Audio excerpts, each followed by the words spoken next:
Bitcoin, yet another day of all-time highs hitting.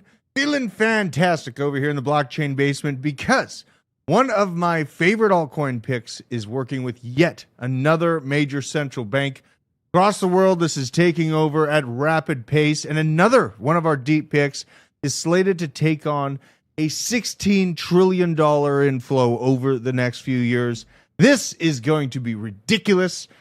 The future is so bright I need shades, but I'm going to need to take them off here to read the chat. Welcome in to the blockchain basement. We got Snowboarder 237, Shaka Nawanda Bob, Chris Ploff. What up, BitLab fam? Loves you. Shout out to the BitLab fam.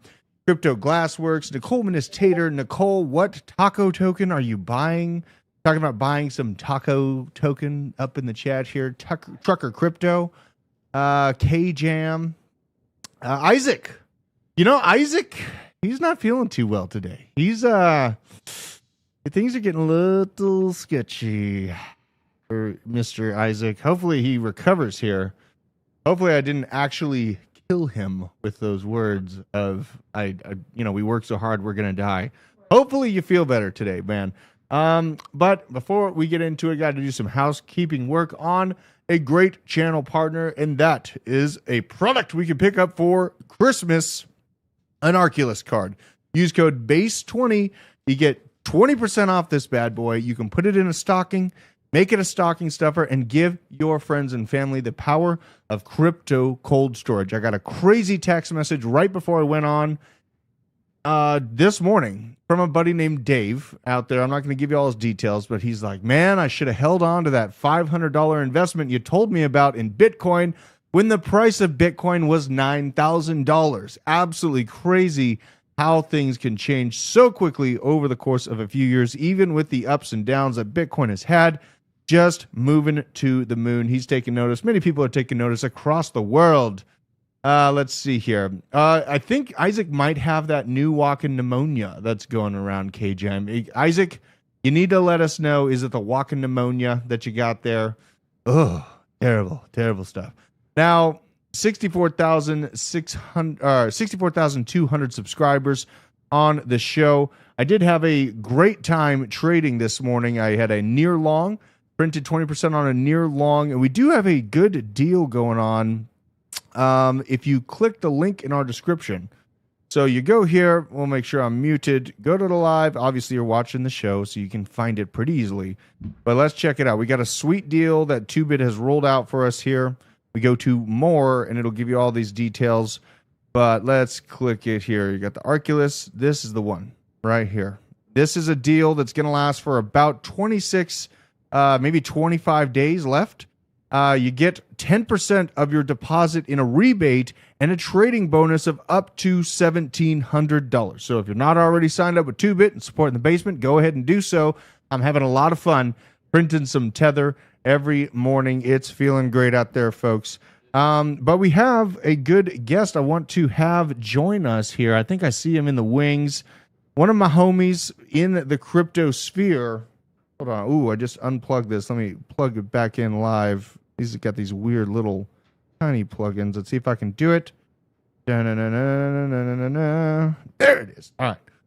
Put this bad boy on. Oh, shit. And we got Joshua Jake hanging out with us. What's up, dude? Get cozy, Josh. I'm going to pull up. Oh, yeah. We got the Christmas vibes. Press number 2, the unmute number 2 for me, Brianna. There you go. She's fantastic. Brianna is becoming integral, you know. All right. The new board runner here. Let's see if I can see a picture. She's filling in for Isaac. She's actually doing a good job. Good stuff. She shadowed him. She figured out what he does. Now he's got walking pneumonia, not the Walking Dead. Hopefully Isaac heals up soon, man. Sorry to hear about you. Oh, he's super sick right now? He's very sick. He's got like pneumonia or something. So let's pull up Mr. Piano Matty B himself. What is up, my dude? How are you doing on this wonderful day? Your hair looks fantastic first. Thank you very much. I couldn't be happier. Look at this. It's like every week I tune in here, it's new all-time high. I know. It just is the gift that keeps on giving, man. Now, I've been talking about this historic, like basically all month I've said all gas, no brakes for Bitcoin. Yeah. Am I being too bullish? Are we going to get a pullback? Because really what I want to do is to brag about $100,000 Bitcoin over Thanksgiving dinner. That is the main goal in my life here. Now, I know things have been looking good so far, but Matty B, am I being too bullish for calling for $100,000 to hit over the next few weeks here?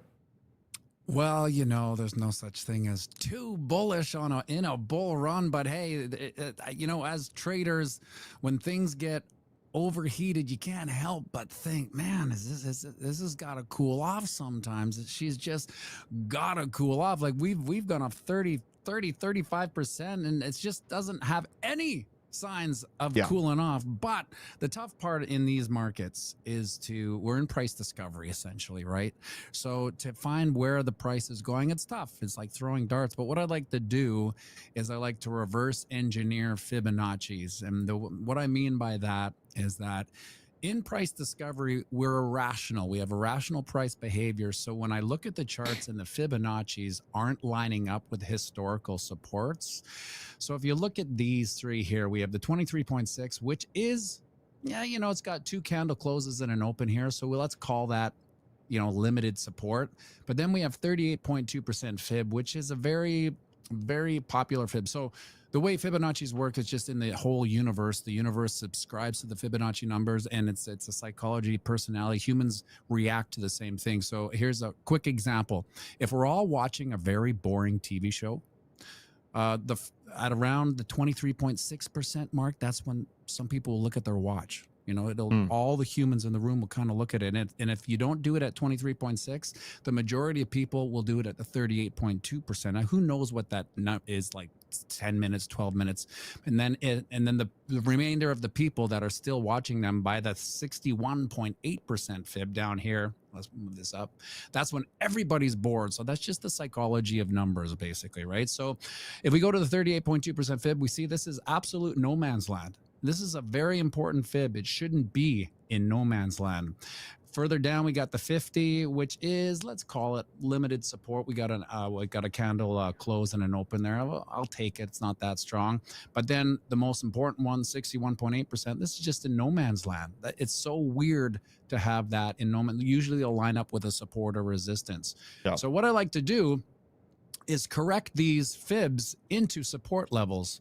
So if we take this 38.2% Fib and put it at the support of this channel, we can get a price prediction of 95.7. And so that's where I think the market's going to go today. Now we're having a little bit of retracement, but the day is young, and we trade 24/7 here. So when price action hits 95.7, then we will see the Fibonacci's, thus the universe, realign. We'll have a healthy, rational market again. Love it. Absolutely love it, man. And really, I don't want to brag too bad to the family. Like, I don't want to be an asshole about it, but how are you going to, I might be. A couple drinks into it, I'm going to probably be a little bit spicy. But how are you approaching the people in your life that are going to show up around you at Thanksgiving and they start asking you about how to get into Bitcoin, or if it's a scam? Is it too late to get in? What are you going to say to someone that's sitting across the table from you?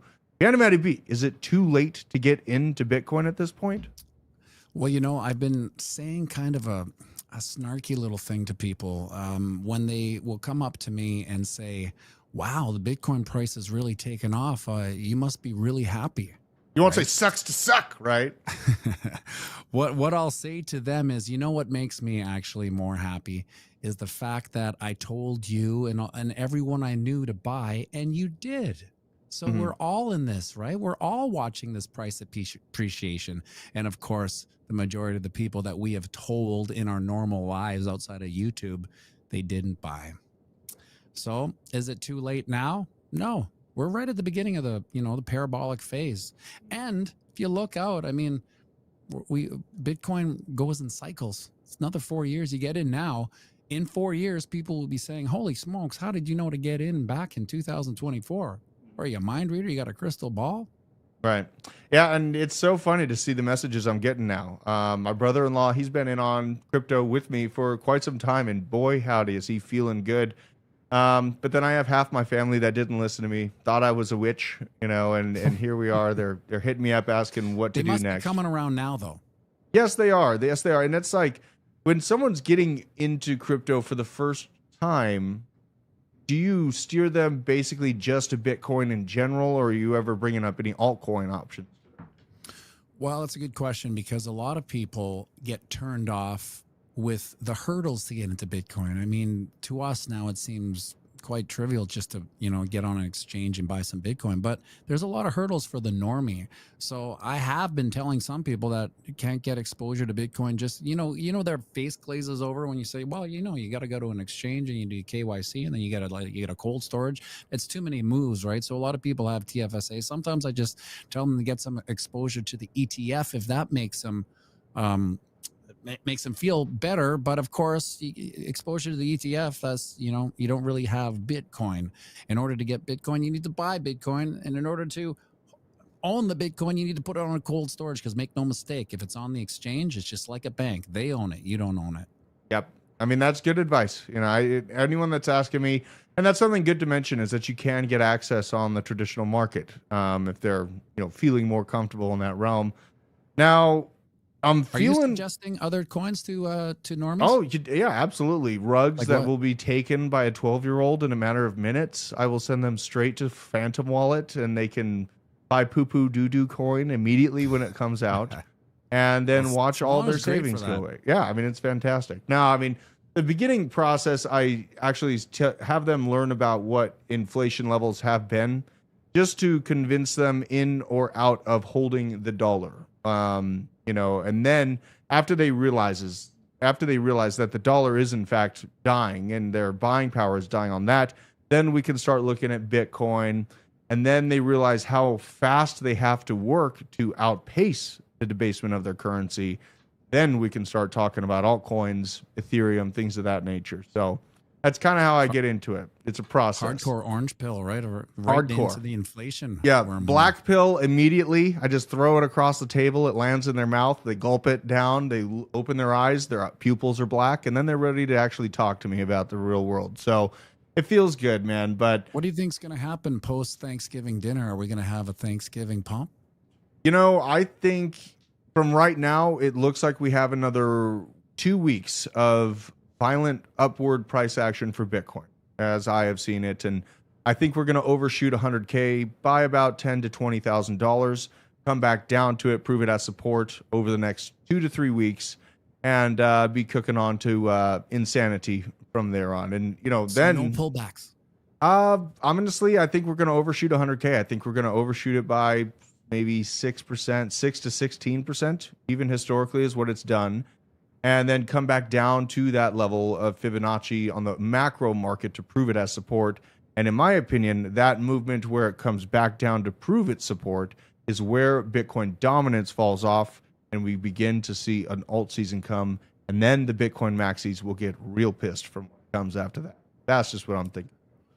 Now, historically, is there a contrarian dump after the Thanksgiving? Because there's so much talk about the Thanksgiving pump. That is that when it dumps, or is it after the a 2025 Thanksgiving where we actually see the massive exit liquidity? Yeah, that's exactly my thoughts. Is to end of 2025 we are going to pull back, and it's just the hard question that we keep asking ourselves.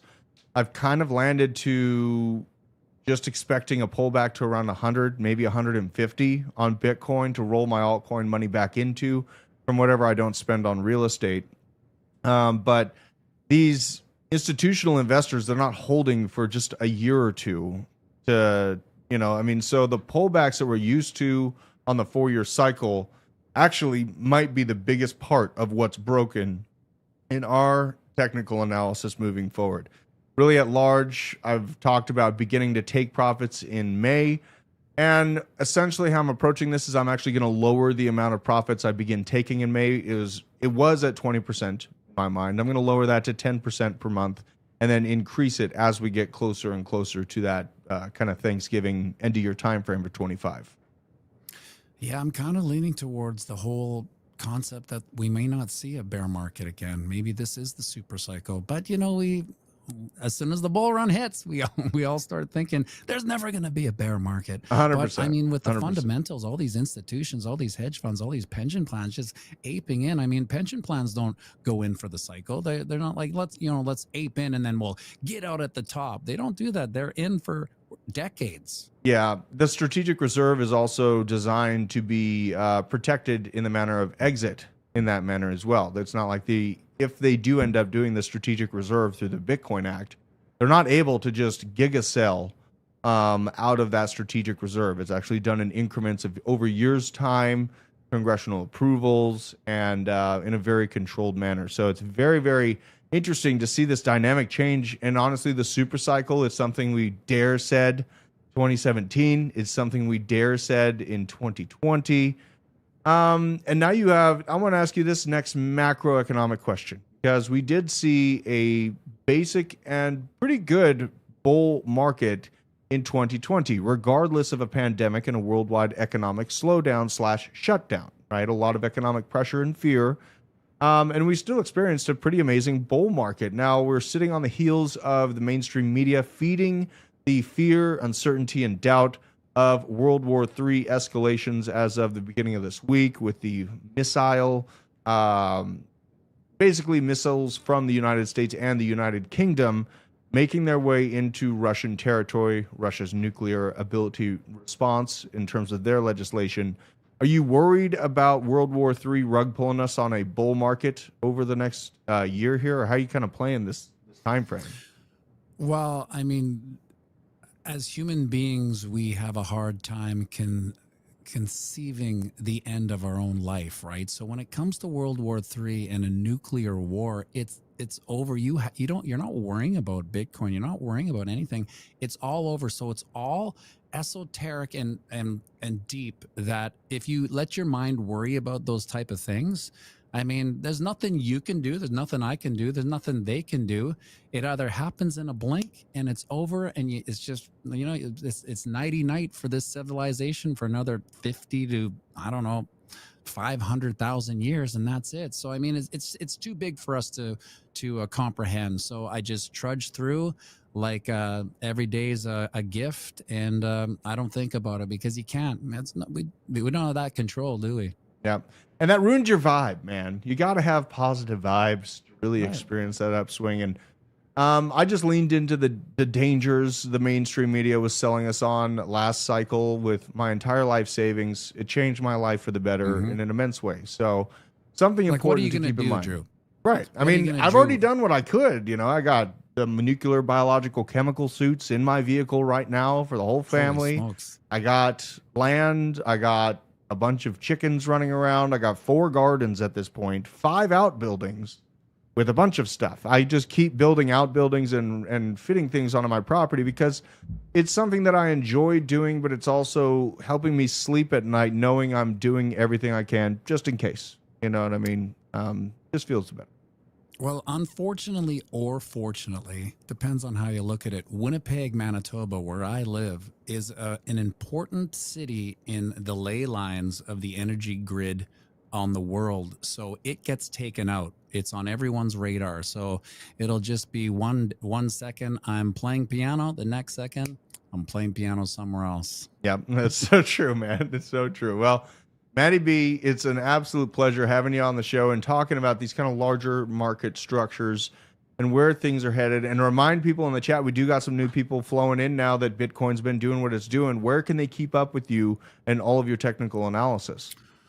Every morning on YouTube, Piano Matty B is the channel. I do a production video with technical analysis, trying to tell you the probabilities of where the price is going. And then we do a little bit of live stream. And on Fridays, Drew pops in and we talk everything from nuclear war to who knows what. Usually steaks. We usually end up talking about steaks and food. But somehow that's the subject matter that gets us banned the most, is talking about clean food. So just kind of, it's a weird world that we live in. But Piano Matty B, I appreciate you, brother, and hope you're having a good one. Yeah, absolutely. I'll be seeing you on Friday, man. Take care. Yeah. What a guy. Josh, how the hell are you doing, dude? Are you still in this ETH trade with me? I actually re-entered one. We got stopped out. It literally went right down to our stop position, so we re-entered it. A little bit higher leverage now. Went from 6x to 9x now. Okay. Total 69 action there. And then I added more to the position. It's a really big trade here, but we're looking at liquidity really starting to rise above us. So I think there was a lot of FOMO coming at the top, a lot of longs being placed in that market. And on top of that, with the Ukraine news, there was some fear that was pushed into the market here. But now if you're like on CNBC or anything right now, you're going to see them talking about the earnings report from NVIDIA. Yeah.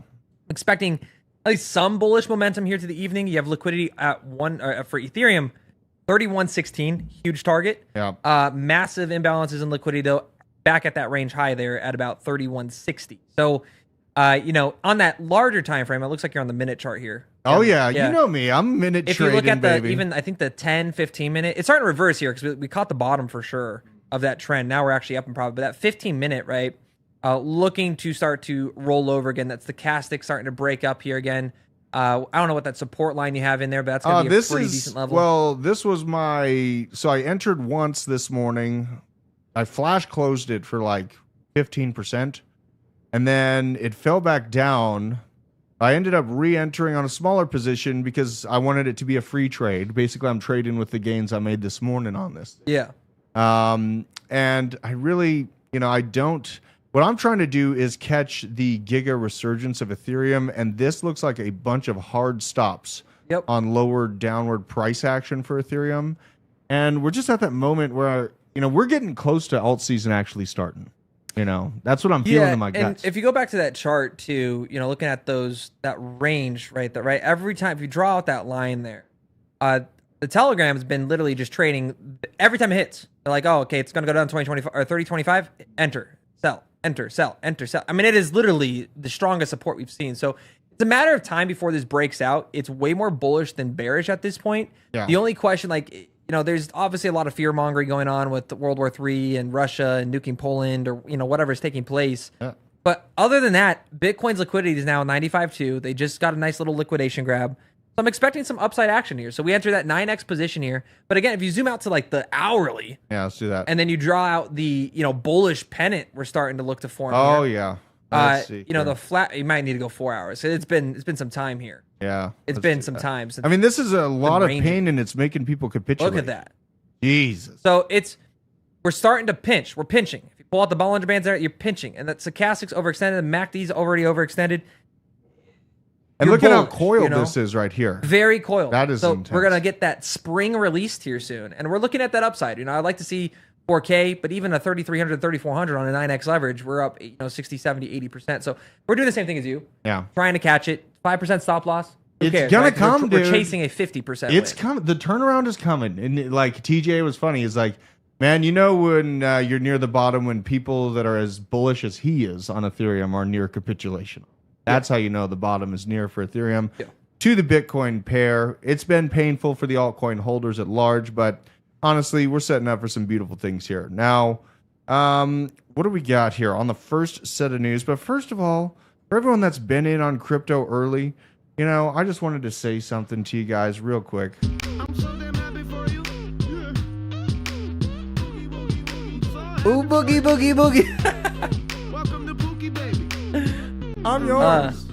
That is funny, man. That's how I feel, dude. I mean, Boogie, boogie, boogie. It's been feeling great. Now we have just actually a couple pieces of news. Michael Saylor is just the gift that keeps on giving in the Bitcoin mega cycle here. Bitcoin is the exit strategy, according to Michael Saylor.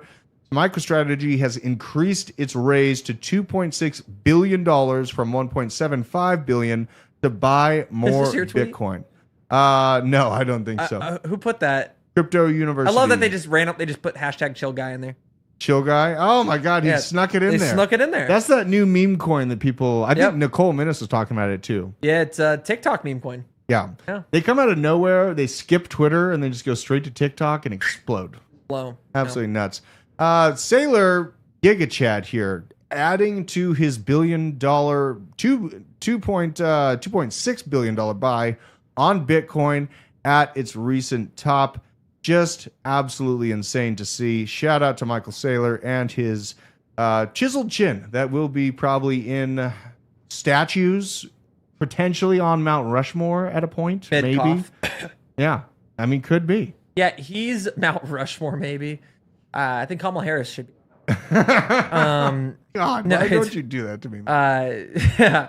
No, I think he's going to go down as one of the world's greatest investors. If Bitcoin goes to 500K, this dude's he beat Warren Buffett. That rat poison Charlie Munger's rolling over in his grave. Well, they should make a movie about him, and instead of The Big Short, they could call it The Big Long. That would be a good movie. The schlong. Well, he's not shorting it ever. The schlong is shorting and longing. He never schlongs. No, he doesn't. He has a schlong. Yeah, he has a schlong. He has a big schlong.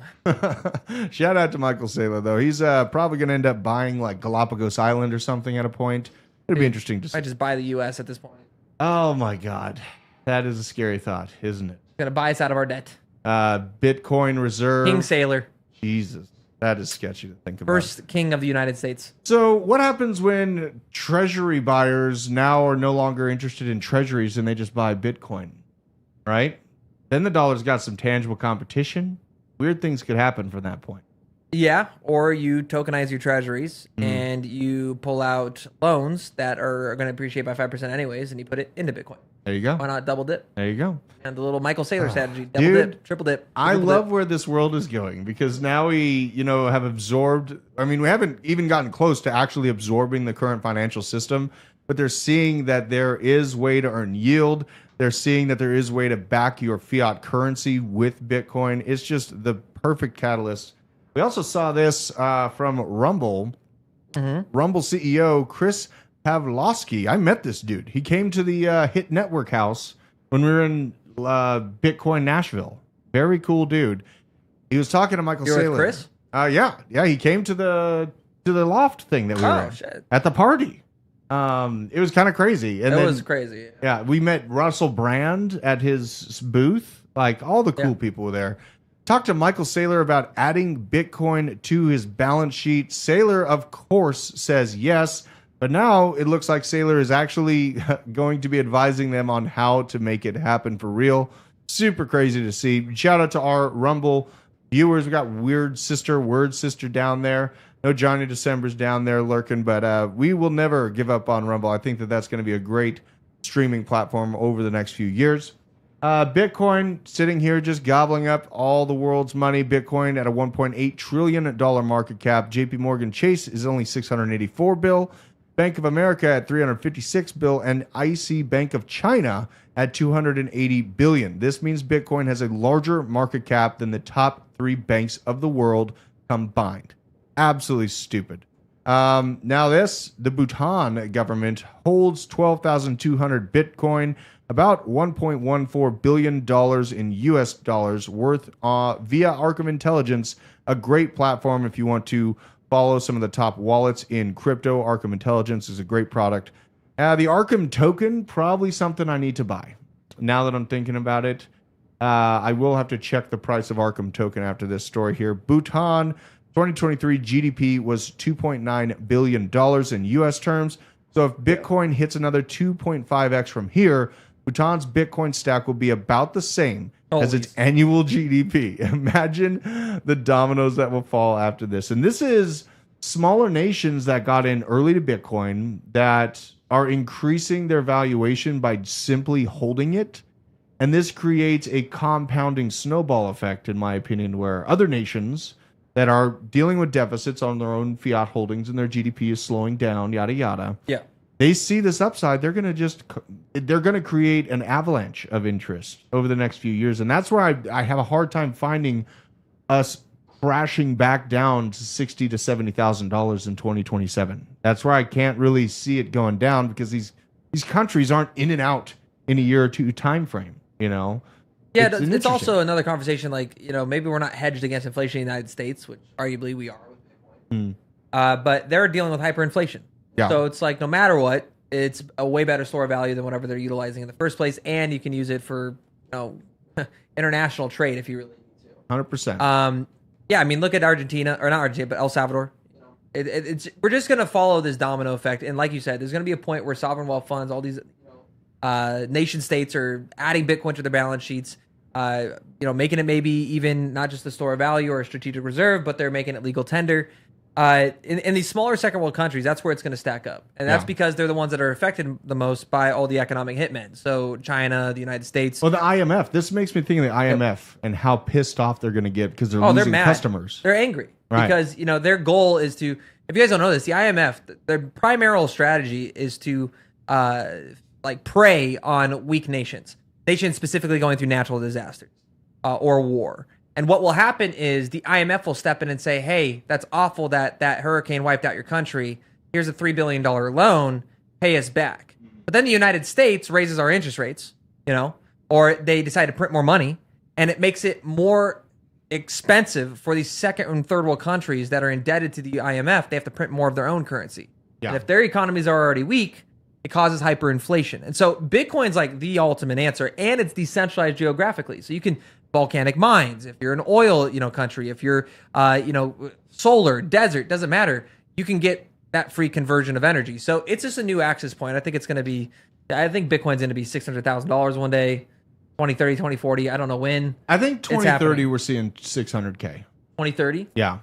Yeah. At the rate we're growing I right think it's now. possible. I think it's possible. Yeah. That's 6 years from now. Yeah, not too terribly far away. No, it's one cycle away. Right? Your friends that you tell Bitcoin about now, they're going to hit you up 2030 and be like, wow, I wish I would have bought when it was 100K. It's at 600K now. Yep. What is going on with Bob from Accounting's hair, though? I see K-Jam talking about hair products. Good there. Been using Nutri Ox shampoo and conditioner for over a decade.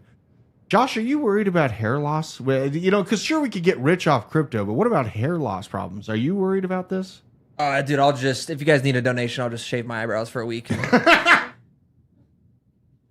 Yeah, I am not worried about hair loss, dude. My hairy, thick eyebrows. My hairy the hairy dude. Oh my god! And I'm starting to go gray a lot, pretty quickly. But I think it's just because it's my children's fault. Okay. So I've had a few gray hairs. Yeah. I'm 27 now.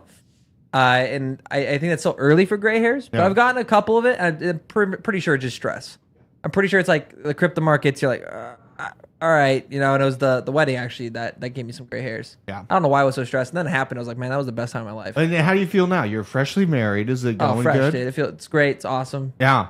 My best friend. So You're in the it's just- honeymoon yeah. stage. This is going to last for a while, Well, we've been together for 7 years, so I feel like that. Oh. That was some time ago. But no, dude, the honeymoon stage has been awesome. It's been great. Okay. Italy was awesome. We took some profits. Thank you, Ondo. Shout out to Ondo for the profits there. Dude, it's been great, man. It's Nice. great. Married life's good. I love seeing people get married and potentially even start family. I'm not going to put the question on you. Oh no, Is we the family will. Yeah, starting up? it's we're a couple years out, but we're staging the event. You know what I mean? Okay. It's Okay. gonna be a staged event. So are you gonna?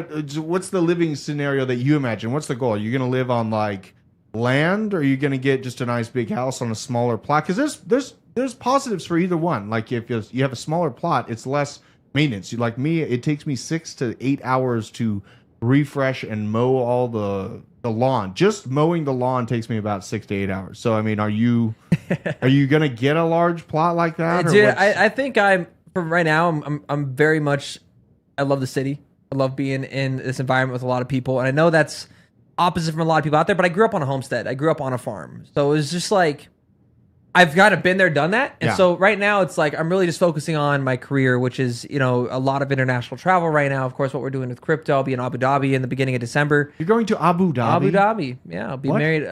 We're gonna be meeting Eric Trump there actually. Okay. It's gonna be really cool. So Okay. Samuel Arms is flying us out there for some political conversations, but we're gonna be attending to an event out there and some lobbyist conferences. So big moves happening out there. But so for me, it's like I'm gonna be renting for the next couple of years, no matter what. But once we're ready to have that family, I think in a couple of years, I want a house with at least I want an acre. Gotcha. I would like an Okay. acre. Yeah, like I have about 2 acres, just a basic Cub Cadet riding mower.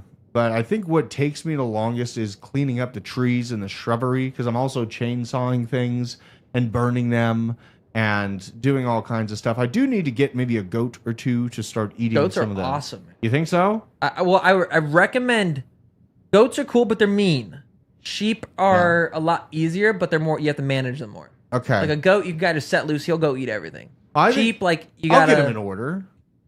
Sheep are awesome. We raise sheep. We used to do goats. and then we went to sheep, and we had probably a herd of 30, and we'd raise them and breed them, and we'd kill them for the restaurants, and we'd do the whole nine. So, but they were perfect for rotation. So we just rotated we had maybe 2 acres or an acre, and you just plot it. So every 3 months you'd rotate them into a new pen. They would do the perfect lawnmowers. Okay. Perfect lawnmowers. Well, so you're a few years out from buying. So do you have any bull market purchases? Because mine is all real estate. Like what I do with crypto, I just buy house. I buy house. I live in house. Yeah. So bull market, I want 3 million in ETFs. So diversifying out a little bit. That's going to give you a monthly income of anywhere from $7,500 to $10,000. So that's a great passive income. House at that point is where I'd go after that, which would be, I'd buy a rental property. Like I'd focus on that. But my dream is to have a house on the beach, man. La Jolla, California. You're going back to California after all we've seen. Oh, dude, I give it 8 years, dude. We're gonna have a Republican governor. That's gonna get flipped. Okay, that's a prediction right there. Yeah, Because I 8 figure years. California's just lost and gone.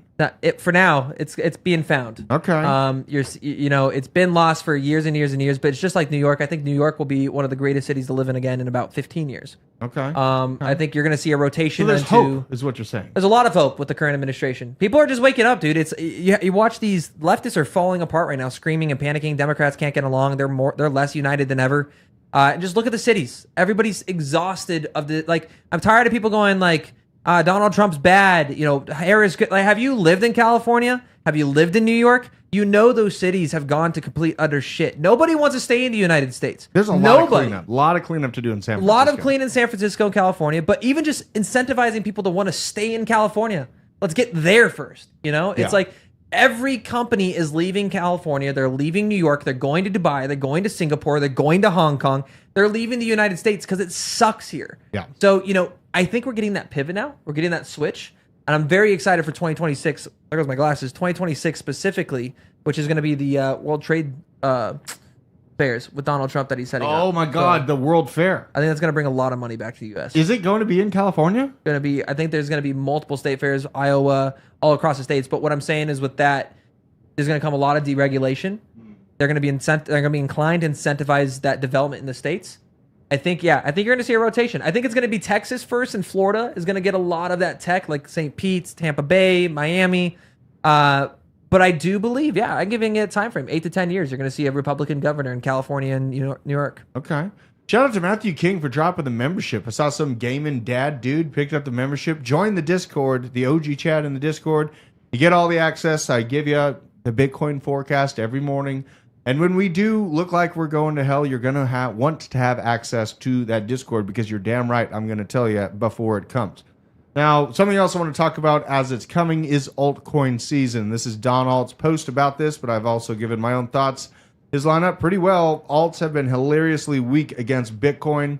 Yep. The Bitcoin dominance seems unstoppable for now, but it only takes one major coin to pull something really stupid. And we'll get a big retrace on the Bitcoin dominance in particular because birds of a feather flock together. Once one idiotic move by an altcoin happens, the rest start to follow suit. If that happens, this is your time to finally dump your altcoins, which he calls useless garbage, and convert it back into Bitcoin. Now, we're going to have to take a look at the Bitcoin dominance graph because I do have just a general thought on where we could see Bitcoin dominance fall down to in the height of altcoin season. Let's see if this bad boy pulls up for me. Okay, let's click this. It's being a little slow for me. I might have to click off this and come back to it. I have like 50 tabs open, so that's probably not helping my situation. Let's see here, BTC.D. All right, now this is important stuff. This is what you're looking for when you're looking for peak froth in the Bitcoin and crypto market at large. We don't need these indicators for this type of information. All right, so we're going to squeeze this down. This is on the weekly, and this is Bitcoin dominance. Maybe I'll add an indicator. I got to delete a couple here. Let's delete this one, this one. We're going to add in halvings. I did get asked this by one of my stepbrothers this morning, so I figured it would be useful to go over this because we are on the precipice of fun times starting, but we got to keep in mind of what to look out for when it is indeed time to sell. Now, on the Bitcoin halving side, let's just go through this in total because I know we got a lot of new faces. I've seen a lot of new names coming in here. We're going to talk about this. On the second halving, you have from the time frame of the halving occurring up until about 245 days, 230 to 245 days it took from the halving to when Bitcoin dominance fell off a cliff. There was much less competition within altcoins at this time, which is why you see less violent fluctuations. Now we fast forward to the next time frame here. Let's see if I can get there. And we will once again pull this time frame analysis to see how long it took for this. Bam. You go and you pull basically to the fall of Bitcoin dominance. And again, it's at 245 days. And in this time frame, it is important to note you see more fluctuation up and down for Bitcoin dominance during this strong period because it has more competition, aka altcoins. Now, this current situation, Bitcoin has essentially been adopted by world finance. It's been adopted by Bitcoin or BlackRock through ETFs. It's being talked about as being the reserve currency for the world reserve currency, which is the US dollar. So we see a more violent upswing to Bitcoin dominance. And do not be surprised if we end up seeing this thing up into the 62, 63, God forbid, 65. If we get 65% Bitcoin dominance, I am backing the truck up on basically any altcoin that still has its lights on at that point. And then we measure how far it's been since this previous halving has occurred, the fourth Bitcoin halving, to figure out how long do we have until altcoin season begins. And according to historical context, if you do it just the same, this is bringing us to the time frame of alt season happening the day before Christmas Eve on December 23rd of 2024. If history repeats like it has, and I just showed you 235 to 245 days, you're looking at altcoin season really beginning to kick off and go insane right before Christmas of this year. And we do have to keep in mind, Bitcoin dominance falling off a cliff does not mean the price of Bitcoin falls off a cliff. In fact, what happens in these time frames of Bitcoin sliding down the cliff in terms of its dominance, its price is inverse to this and it reaches new highs. This is what happens every single cycle according to the 4-year cycle plan. It's playing out once again in perfect harmony, and I think we're right on track for that. Brianna, let's see here. We got a question from Jace Drone, a super chat. Shout out to you. Josh, are you trading Coinbase or MicroStrategy at all? I'm assuming he's talking about the traditional I'm Wall not. Streets. You're not? They're great. Like that's entirely. I just don't trade traditional. I trade only crypto. Okay. In fact, I primarily only trade Bitcoin. Like I'd much rather trade Bitcoin on a 9x leverage or a 15x. Like we're trying to catch Ethereum right now. Not going so hot. It's Bitcoin's been our player here. So for me, it's like if I'm going to trade, like I'm just buying and holding projects. Like I have Link, I have my Ondo bags, I have a 3x open on Ondo right now. But there's nothing wrong with MicroStrategy or Coin. That's entirely up to you. I just would prefer if you're trading Coinbase or MicroStrategy, they're generally pumping because of Bitcoin. Yeah. So for me, it's like I can look at Bitcoin's chart. There's a lot more historical data to it. There's a lot more trust to it.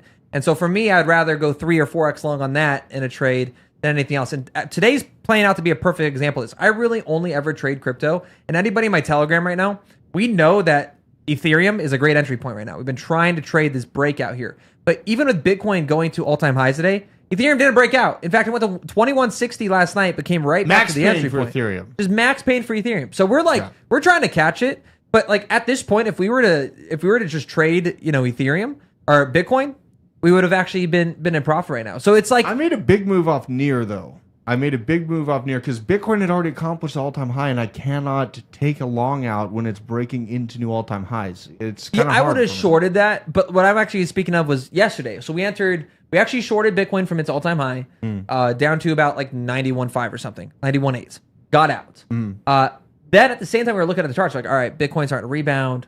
Ethereum's looking really bullish. The chart on Ethereum looking bullish, massive bullish pennant, right? We're like, we want to catch that breakout. So we're like, all right, we're going to do a 6x long on Ethereum. Ethereum pumps a little bit, like a few percent. Bitcoin goes from 91.5 to almost 95K. Yeah. So like if we were to trade Bitcoin, we would have been in more profit on lower leverage and less risk. So, you got to just take those analysis. And someone goes, bro loves Ondo. Dude, I love a lot of projects. But it just, I have high conviction plays that I'll have a 3X or 2X on. I just let it sit. I'm like, if I'm going to put 40 grand into Ondo, this is what happened last week, right? It was at 90 cents. I'm like, all right, we have 40 grand. I put 20 into Ondo, 20 into a 3X long on Ondo. I was like, I'm bullish on it. Binance rumor listing coming up, a huge BlackRock rumors coming up. If one big announcement happens, we're catching that swing. But again, you're taking on a different level of risk. So I'm not playing with as much money in that. So for me, it's like if I'm going to be trading big positions, usually people trading coins, 2X or MicroStrategy, that's traditional market. So you're probably playing with a decent amount of capital. For me, that's why not 3X Bitcoin? Dude, I understand that. And then I've also pushed back against people selling Ondo a little too early. And this is why. The market cap, TVL compared to the price. Look at the discrepancy bullish, of the total value locked to the token price. Right? Not even in correlation. Yeah, it's way off. There's a huge divergence. Yeah, so I really like that metric for Ondo. We also did have some Ondo news. It looks like Drift Protocol is building the consumer hub for finance on Solana and tapping Ondo's tokenized U.S. treasuries for collateral. Drift bringing yield-bearing RWAs to the breakout consumer in this use case. This is pretty crazy to see. Ondo is now partnering up with Drift. Drift was a pick we had a while ago. I know Isaac built his bag at like 25 cents. It pumped up to like $2.70 in a blink of an eye. There's Aerodrome. I'm still holding my Aerodrome. I'm actually waiting to see if I can have a buy bag of more Aerodrome this. too, yeah. I like Aerodrome. Aerodrome's incredibly bullish. People have been kind of mad that it's not been moving, but it was one of the best performers Look at in what this they're bear mad market. about. So let's keep this in context with their mad. They're mad about this graph. But you called it at 8 cents. No, it was 18. 18 cents, sorry. Yeah. Well, So you 10x almost, or 7x right now. and I took profits up here at like $2.25 because people are saying that it never hit that. It absolutely did. I literally sold above $2 on this thing. Yeah, and 60 to 70 cent Ondo was beautiful. So it just 45 cents was the dip with Coinbase. It was like, dude, again, you're not. This is where people get mad at, like, oh, well, maybe you're talking about 20x. Like, and I think there's a lot of upside to this. Yeah, I think there is. But it's if you're somebody that's mad, you're like, why isn't this project moving? You're emotionally trading because that means you're trying to chase other green candlesticks. You're like, well, this project moved. I have to sell this project, go jump into this project. Riding into an alt season, you you have to have balls of steel. Yep. I think is what you're saying. And really, like, I've had a lot of people that are incredible traders that have capitulated on projects that I am of the opinion are going to see tens, if not hundreds of billions of dollars in market cap. They give up too early and they're missing out on immense gains. Don't be one of those people. Now, let's check in on Drift price to see if we got a good entry for reaccumulation. I sold my Drift at about $2. Let's see where we're at right now. $1.32. Kind of looks like the floor was developed here in the $1.13 range. Doesn't quite seem like Drift wants to go too far below that, but on the monthly, as you can see, or rather on the weekly, it is coming back down to this level. Don't be surprised if we get entry points around $1 for Drift Protocol in the near term here. So some good things for altcoins as well. Trump is eyeing a pro-crypto leader for the SEC overhaul, considering Teresa Goody, is that how you say that? Gullion, a blockchain advocate and ex-SEC attorney for the Securities and Exchange Commission chair position. Insiders saw crypto firms back her and her rare mix of SEC experience and Wall Street ties. She's known for challenging SEC overreach that could help the Trump team reverse Gensler-era policies and cut away the bureaucracy. Love to see it. Are you still DCA on Moonwell? Yes, I am. Yes, I am building a bag of Moonwell currently. I like the pain in the price action. I'm a psycho. I buy price action when it's low, so then I can sell it when it's high. I know it's a novel idea, but that's how I approach this. President Trump has also tapped former WWE CEO Linda McMahon to be the next Secretary of Education. Let's go! I'm so excited about this. Now, Nancy Pelosi's niece is being paid $180,000 a year by taxpayer money to be a climate advisor. This is insane. Hopefully she gets fired and actually is due to pay some money back through the implementation of DOGE, the Department of Government Efficiency, because that's some bullshit. Ukraine firing British-made missiles into Russia this morning. More World War III watch that we got to do. Obviously, you guys know, as I covered it yesterday and the day before, the World War III time frame, we've been in it for a while. They're trying to sell us on more and more fear to get you to capitulate, and instead lean into the fear and take advantage of massive dips and change your life forever. That's what I say. Now, we also have Biden authorizing the provision of anti-personnel landmines in Ukraine. 2 U.S. officials said a step that will bolster Kiev's defenses against advancing Russian troops, but has drawn criticism from arms control groups. Man, potentially just more war crimes coming from the Biden regime. No big deal. And I do want to know this. If we all do get drafted, what are you writing on your helmet? Okay, so if you shoot me, you're gay. Lol, this is a good write on the helmet. This might avoid you getting shot in the head because they don't want to get turned gay. Josh, what are you writing on your helmet if you get drafted tomorrow morning? Michelle Obama's a man. Ooh, that's a good one. I like that one. Michelle Obama's a man. Okay. All right. Shout out. Actually, that or woman shouldn't be on the front lines. Oh, God. Oh, God. I mean, they might like you if you have that written on your head.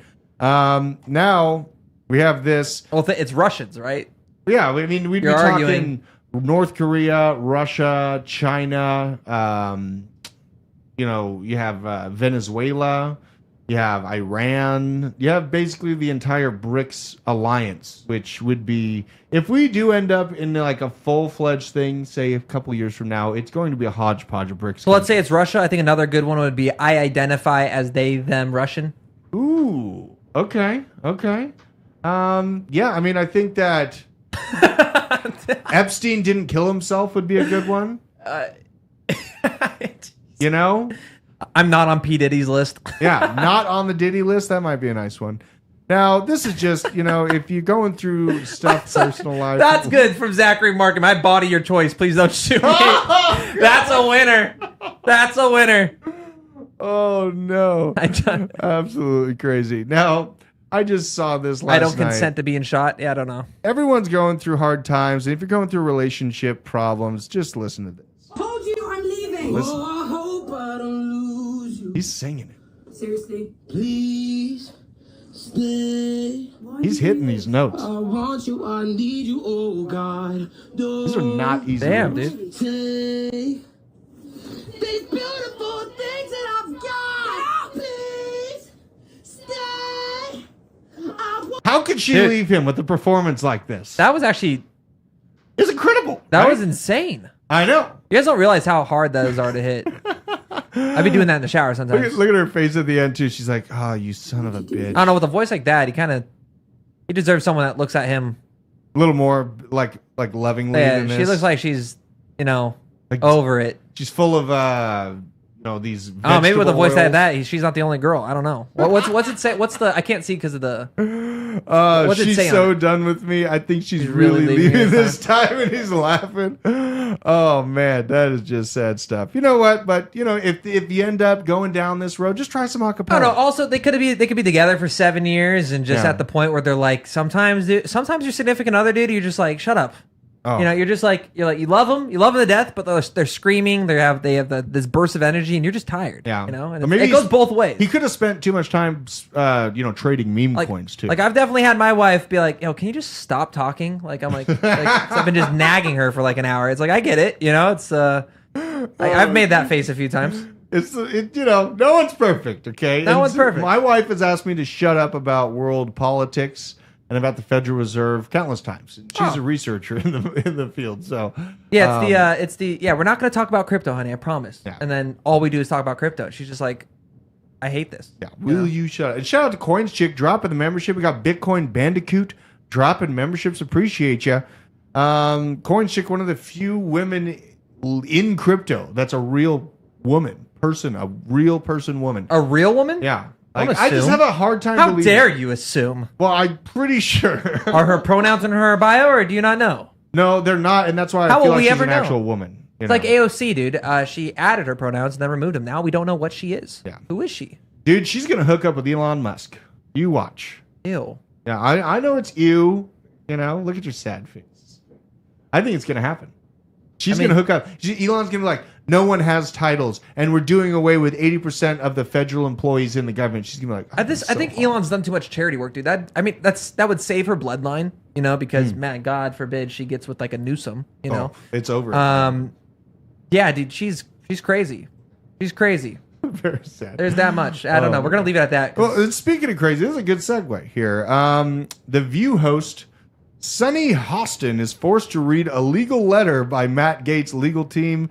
Matt Gaetz has long denied all allegations, calling the claims invented. The Department of Justice investigation was closed with no charges brought. Here's The View reacting to being forced to read this live on air. On screen. Sonny, you have a legal note. I do have a legal note. Thank you, Whoopi. Matt Gaetz has long denied all allegations, calling the claims, quote, invented, and saying in a statement to ABC News that this false smear following a 3-year criminal investigation should be viewed with great skepticism. That DOJ investigation was closed with no charges being brought. You can see the pain in her eyes, right? Oh yeah. Did you see my video on this? No. Oh, dude, I made a great video on TikTok. Did you? on this. Okay. Okay, good. Yeah, I make fun of Matt Gaetz as well as myself with my eyebrows and me flying away. But then I go over to The View here. It's funny. It's great. But dude, this is a great moment, guys. You need to soak in this. This is you need a Mormon soak this right now. Okay. Mormon soak. Yeah, you know what a Mormon soak is? Please fill me. I'm afraid to ask. Do you not know what a Mormon soak is? What Chat, is do you know what a Mormon soak? Do you know what a Mormon soak is? Okay. Oh God, You Brianna, got to Mormon soak this tainted. one in. She's tainted, but she's a Mormon soak here. So look, listen. Before I explain what that is, okay. Let's go back to that picture of her face. Just pause on her face when she first gets told that she has to read a legal statement. Okay. Because we got to explain to exactly everybody what happened here. If you guys don't know what The View is, in my video, I kind of explain how this is like a chicken coop, and it's just a show that resembles a chicken coop with a bunch of women just cackling around like a bunch of chickens, right? They're just spreading drama, But they spewing don't BS. make any eggs. That's They don't make any eggs. They have no eggs. Yeah, Actually, they're dried. they're dried up. They're dried. They're like a dried turkey that your mom overly cooks in Thanksgiving. You know, just been in the oven for way too long. But we'll digress from that. They have been spreading countless misinformation and lies, and it got so bad at the Matt Gaetz situation, they legally, from the DOJ, had to say, from the DOJ, the Justice Department they've been defending for years, the one that goes after Donald Trump, right? They reached out and said, okay, you gotta slow down here. You gotta slow down here, and you gotta apologize publicly. But yeah, everybody goes, oh God, know what it is? How do you guys not know? What in the world so is a it? Mormon soak here. Can't believe I'm explaining. We need a closer zoom, but we don't have it. Let's try to be as PG as possible here. A Mormon soak. Mormons don't believe in, consummating a marriage till after marriage. Okay? Okay. But how it works is the man can't have any action. So you can't enter and exit a woman with yourself. You can't physically do it yourself. But what you can do as a Mormon Oh jeez. is you can get hard, and you can sit at the edge of a bed and have her slide on, and have a friend and buddy jump on the side of your bed going up and down. Shut the to fuck give the up. motion. This isn't real. This is a completely real thing. Completely real thing. And that is called a Mormon soak. So that's better than So you can sit and soak. You can't, See, I knew going to Utah was a mistake when I went to. I used to go to Lake Powell like every year, and they would get all upset because we showed up with 600 beers and 10 things of vodka handles, and the police were a little touchy about it. I guess it was just a. God, we got to digress from the sex talk here, or Okay. else Kamala Harris might come on the podcast. I don't want that. Yeah, I mean, the left eating themselves, having to apologize. That's a good friend. Might be a brother. Might be a good brother, You saw that they all, well, not all of them, but a bunch of liberals left Twitter after Donald Trump got elected, right? You saw that? Where they went over to the, what is this, Blue Sky? Look at this.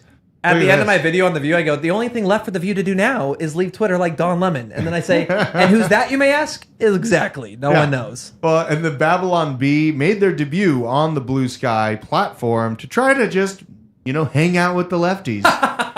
Look at how it's going. Their post, intolerance.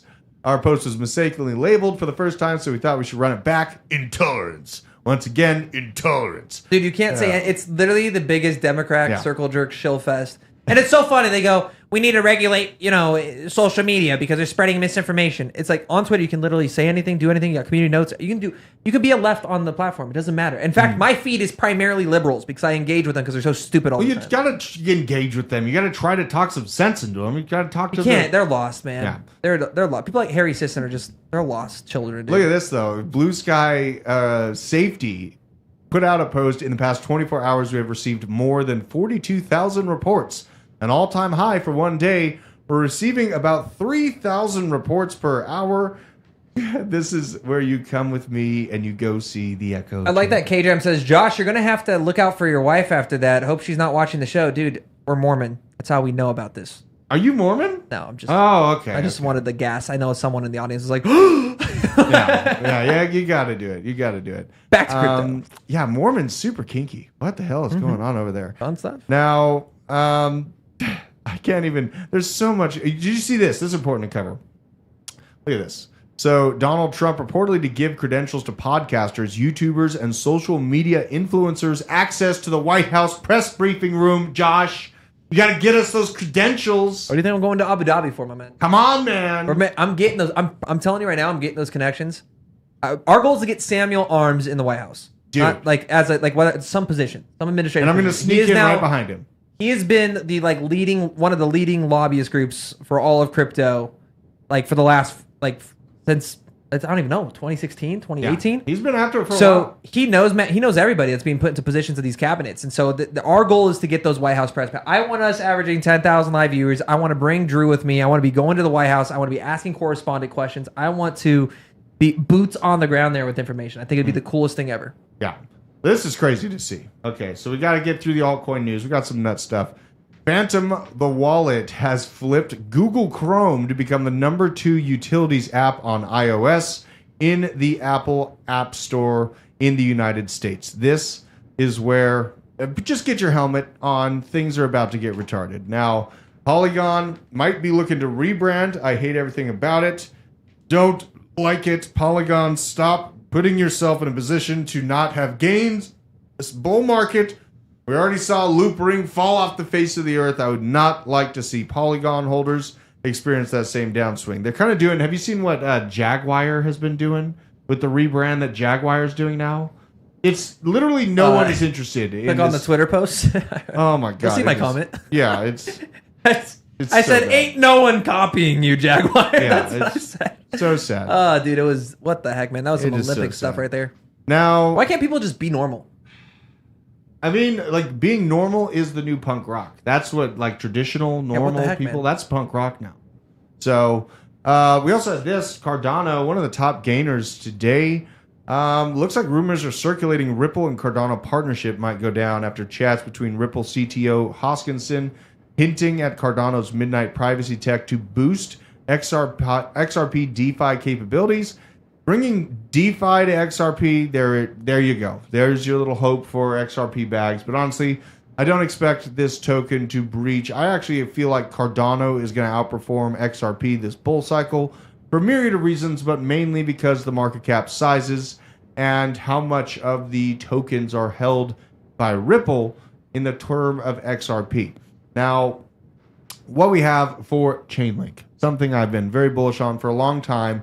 They have this announcement today. They're excited that Brazil's central bank, the Banco Central BR, is using Chainlink in a CBDC process alongside Microsoft.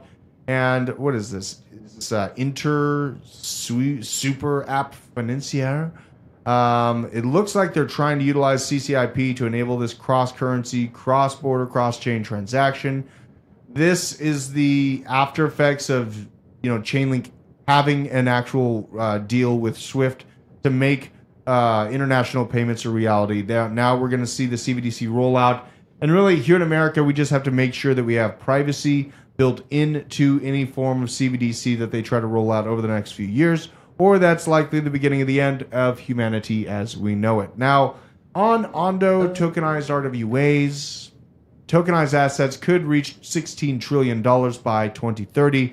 Project Guardian, led by Singapore's MAS and finance industries, exploring asset tokenization potential. This $16 trillion target by 2030 is something that's actually been mentioned by many large banks here in the US as well about a year ago.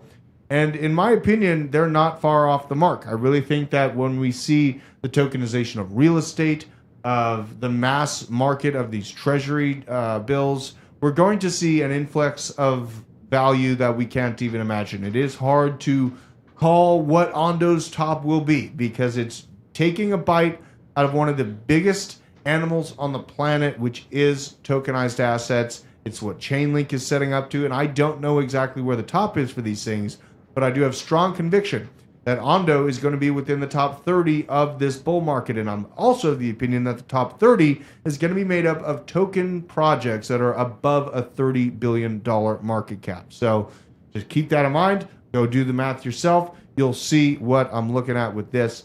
We covered the Ondo stuff. We got the DeFi llama. Here's the guy that's shilling Quant now. Shout out to him.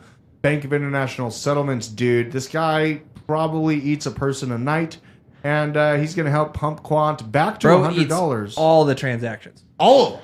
I wonder what the gas fees on this dude are, man. Just brutal, you know? Can this guy get Quant back above $100? That's the question. I don't know, man, but if that dude steps into the ocean, Taiwan's going to have a tsunami, my man. I think it's coming either way. You think he can Mormon soak? No, I'm just kidding. All right. Oh, God. Imagine this dude Mormon soaking. Now I know what Mormon soaking. Why do they call it soaking? What is? Because you sit and soak. Oh, jeez. Oh, geez. Okay. That's it. We're done. Goodbye. I'll see you tomorrow.